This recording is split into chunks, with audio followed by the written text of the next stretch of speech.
ai e çoi krejt vitin me manovrime, mashtrime, manipulime. Fund e pruni punën parlamenti erxoi, ndryshime ka kur fjalori po bëhet ma polarizues, madje edhe fys, përndryshe një standard e kemi vendos për shtetin e ri të Kosovës, ashtu siç e kemi edhe vizionin për një Kosovë demokratike, euroatlantike, mirë po, si vjet, pra, pas zgjedhjeve të shkurtit, Kosova është në një gjendje shumë të rëndë, e bllokuar për gati një vit.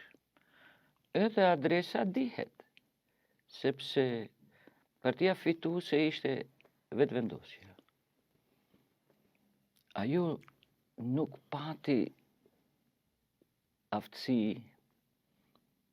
që të krijojë një koalicion qeveritar, në mënyrë që parlamenti ta voton qeverinë e re, që doli në shkurt, ndodhi e kundërta, sipas shikimeve të mia, Kurti krejt kohën bëri përpjekje të gjej rrugë që të votohet si kryeministër, edhe pse shihte që s'ka vota nga opozita, edhe ajo situatë ishte për gjithë e qartë, sepse Kurti nuk bashkëpunoi me opozitën vjet, shkoi në dialog pa opozitën, kur i humbi zgjedhjet si vjet, pra i priti shumë ma shumë, mori ma pak, doli me disa fyre të rëndë ndaj opozitës, por edhe për gjithë qytetarët ishte fyerje. Prandaj ai nuk ishte në gjendje ta sheh që nuk do të mund të bëhet kryeministër. Unë disa herë kam thënë në intervista që s'ka shans të krijohet qeveria Kurti 3 dhe ato me fajin e Kurtit, në mungesë bashkëpunimi me opozitën. Dhe ai e çoi krejt vitin me manovrime, mashtrime, manipulime. Fund e pruni punën parlamenti erxoi, për një vjet e bllokoi Kosovën, pastaj ra vet, humbën të dytë. Edhe Kosova humbi shumë, por edhe ai humbi. Pse po e them humbi?